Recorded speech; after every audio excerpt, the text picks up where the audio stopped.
G'day everyone, welcome to the Flight of the Next podcast. I'm here, Holly, on Gadigal land in Sydney. Denise is in Taupo, I believe. Nope, I am in Auckland. Auckland, Tamaki Makaurau, and Alex in Pōneke, Yeah. Wellington. Wicked.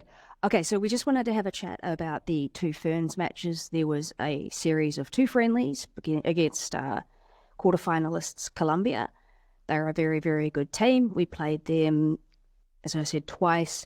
The first was a 0-0 draw, and the second was a 1-0 loss. Thoughts? I think the Ferns did well. I think Colombia did bad. I mean, Colombia doesn't have Linda Caicedo. She's out, I think, with an ACL. Is she part of the ACL gang? She has some really bad Ankle. injury. Yeah, I think it Ankle? was. I saw a screenshot of the. It was Yeah. not pleasant to look at. So an ankle. That's right. That's right, an ankle. And I think without her, they really lacked, I don't know, prowess, danger. On the other hand, I think the Ferns did very well to combat what they have. I mean, they weren't a completely depleted team. They had her name's Santos, right?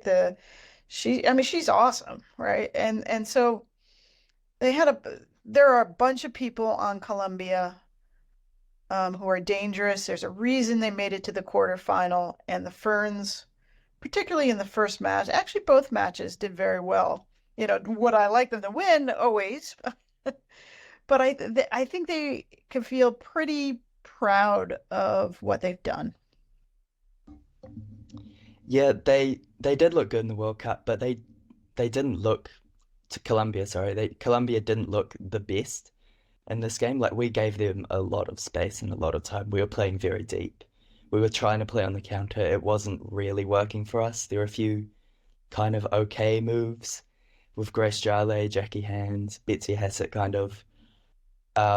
Crosses weren't really working for us. But to be fair, the first game, it was played in Bogota, which is at an altitude of 2.5 kilometers, more even. The commentators didn't mention that, I don't think. And I think that does have something to play into it. It's very hard to breathe, very hard to kind of get the lungs working. I don't know, all the science behind it. It's definitely But, a challenge. So you go. Oh, it is a challenging environment. That it was so high, and obviously they had a crowd for the first match. I don't know why they didn't have a crowd for the second match. That was Colombia's choice. I feel like Colombia didn't play that well. They were missing Caicedo, who is their superstar, but they still have a lot of really good players. They beat Germany. I mean, they beat Germany in the group stage. They are an excellent team. Last time we had a pod, Dean and I made an estimate of, what we predicted the score would be. We didn't really give a number, but the thing was, we were absolutely like, we're going to lose. And it was simple as that. And so to come out of there and to say we got a 0 draw and a 1-0 loss, like that is actually considerably better than I would have expected, especially considering the travel, considering the altitude. I don't know whether Colombia played poorly or whether we played well or whether it was a mixture of both, but I think that we can talk about the goal in a second, but other than the goal, I actually think we played quite well. Who saw the goal? Oh, yeah. That was heartbreaking. It was Oh, so who scored weird. it? I don't know who scored it. She was not expecting to score by the looks on her face. So it's Yeah. like, it looks like it's just a ball into the box, sort of meant as a pass or a cross. And Katie Bowen just sort of does this and then stands there and lets it go past her. And then it goes not just past her, but past Anna Leet, who's just standing there with her hands on her head. And the look that Katie Bowen gave Leet, I think it seemed like maybe Katie was expecting Anna to pick it up. Or perhaps maybe Anna Leet had said, it's going wide, don't worry. So I don't actually know, but it was a really embarrassing goal to concede. It was sort of the worst of the Ferns kind of performances. But other than that, I think we played well. Ruby Nathan was really good in the second match. Yeah. You said a lot in that little spiel there. First of all, let's go back to the point you made about the fans. Even Yitka didn't realize the second match didn't have fans. And I think the Ferns have done this a couple times where they play one match with fans, one match without fans. I think it's absolutely pointless to play a match without fans, and pointless for Colombia as well, um, because they haven't played in front of their fans since the World Cup. And really, the fans showed up in force. They made a lot of noise. The Ferns need to play under pressure of having a fan base like that. I uh, I don't I can't even imagine why. It must be economics because a lot of things boil down to money. But you think you can make more money with more fans. So I'm really head scratched on that one. Um, any other comments on that little point there? Yeah, yeah, I do agree. It is a bit of a head scratcher. The only reason I can think of, the first game there were heaps of fans. The players, especially for the non-experienced ones, must have been under heaps of pressure. So maybe that kind of messed with their ability to play football, and then they want to see how they play under no fans. Maybe who's got more talent. I don't know. I'm just kind of grasping at straws here. Yeah. Honestly, I don't know. I mean, with the crowd that they had for the first match, you'd think that they would be charging enough to cover their costs of opening the stadium. I mean, technically, they had people on that amusement park ride next to the stadium, so it was a bit surreal. The commentators mentioned that as well, that you would just be sitting there and there would be this silence of the match, and then these screaming people. But yeah, Yeah. it does seem like a Yeah. lost opportunity, but that's happened a couple of times to the Ferns Yeah. lately. And getting back to your point about altitude, I think we often bring her up, but I would bring her up for a reason in this series. Paige Satchel had a very good series. She looked like England has been helped her playing over there. She took the ball to the net. She's a leader on that London City Lionesses team offensively. You put her against some tired legs of Colombia in a second half. I mean, she flies right by them. And when she ups her technical ability, I mean, she's gonna really continue to be a force to be reckoned with. And that's what playing in England is. It's like, it's physical and but it's also, lots of people who are playing around with footballs all the time, and that's kind of the part of the gig. So I was really happy to see her play really well, and be a legit threat. We Yeah, yeah, definitely I had do some good just opportunities, didn't we? We definitely, but then again, we had a lot of like last ditch defending with balls that could have gone in the back of the net for them. Yeah, I do just want to bring it back to that goal that we conceded. I didn't actually see the second half, the because the first three halves they weren't the best quality, and I had somewhere to be, so I thought, why not? But then I actually missed the only goal of the series, so I was a bit disappointed about that. But watching it on the highlights, it is quite unlucky. Katie Bowen kind of checks her shoulder before the cross is driven in for any attackers behind her, and then as soon as she like literally as soon as she turns her head to the ball, an attacker drifts in behind her. I'm not sure if that's kind of luck or if the attacker saw Katie checking her shoulder. But and then I also think she does think it's going wide because if she thinks it's going wide and she knows there's a player behind her, she would kind of try to get a touch on it because she would be aware that the attacker could get a touch on it and put it in the back of the net. So I think it's just kind of a combination of her not seeing the attacker and thinking it's going wide. It sort of wound up kind of in what they call in football the corridor of uncertainty. And that's that section of the defence where it's sort of just a bit further back than the defenders would feel comfortable getting, and just a little bit forward of the keeper. And there's this sort of slot where you don't know if the keeper should come and get it or the defender should try and clear it. And you're really dependent as a defender in those situations of the keeper making the call. They make the call and they say it loudly.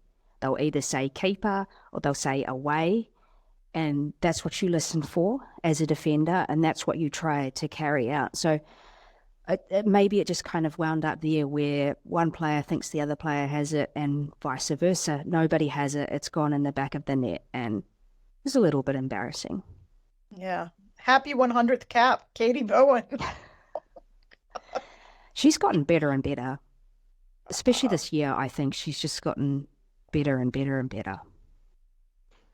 Yeah, she was doing some good dribbles as well. Like I know she used to be a midfielder, but seeing a centre back kind of dribble out a defense like that, it would, I've never really seen that type of stuff. I wonder if it's kind of a thing that Yik has said to her, you can kind of do whatever you want as a more experienced player, or if she's kind of been doing it, playing a ball playing defender role at Milan. Yeah. She can do either. So she was put in at centre back, and there were a couple of times where she made runs. And I know I'm talking about her getting better and better and better when she's made, or partly made, a horror mistake that's led to a goal. But it is handy sometimes when you can have a centre back push forward, but not at the expense, obviously, as of conceding a goal. Any other thoughts on the Ferns series? I think the next time we play isn't until maybe February or something like that. I think there's the Oceania Championship that will decide the Oceania spot for the Paris Olympics. Yeah, that should be fairly easy, right? I mean, these things aren't challenging as much in Oceania, which kind of is sad. But yeah, I think you're right, Holly. I think that's the next FIFA break. Yeah, I think it'll be good to see us play some kind of weaker opposition. We've played some pretty high quality opposition under Yitka in the last few years, and we haven't really got much to show for it. So, maybe get the team's confidence up, see if we can do it against the weaker opposition. Yeah, I mean, we tend to win that tournament. I mean, anybody can beat anybody these days. And when you look at back in the day, the scorelines used to be big blowouts. It's not that much anymore. So, one day we'll have been arrogant and said, oh, yeah, we'll win this. We'll be at the Paris Olympics or the whatever tournament, and then turn around and we don't. So that day is coming. Hopefully not anytime soon, because obviously we would like to see us at the Olympics and at the World Cups and things like that. Yeah, I will just say the Pacific teams do have a tendency to sit back and kind of just defend their box. And we saw, the last time we played Pacific opposition was, or senior at least, was the men in the World Cup qualifying. We saw they had a big problem with kind of getting chances when they're defending the box. And I think that is kind of just how we develop our players. We don't develop players who can run at defenders and kind of do it on their own. It does kind of have to be a team effort, and when teams defend the box like they sometimes do in Oceania, it makes it quite difficult. Well, either way, there were some good players to get, or younger players, newer players that got some minutes, or even just time in camp. Like Mania Elliott got some time in camp, even though she wasn't capped. So that's looking towards the future, because I think that's really the plan. Yeah, it was Any more nice thoughts? it was just nice to see Bree Edwards there getting some time with the Ferns, part of our future. Um, Kind of a bummer to see Allie Riley not play. That would have been interesting if she were on the team. I don't mind it, actually. I don't mind that some of those senior Ferns were missing. Mm. Hannah Wilkinson, I think, was serving out the rest of that band for striking a match official.